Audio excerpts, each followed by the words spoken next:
If you're experiencing issues with your graphics settings in The Sims 4, you can easily recover them by following these steps.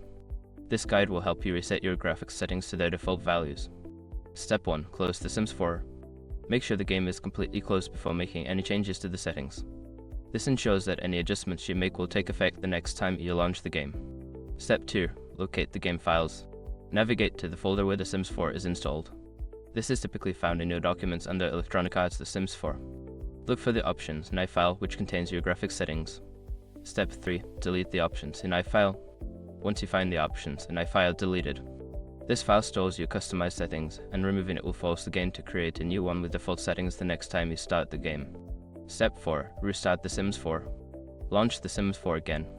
The game will automatically generate a new option in iFile with the default graphics settings, restoring any changes you may have made previously. Step 5. Adjust settings as needed. After the game starts, go to the graphics settings menu to adjust any options according to your preferences.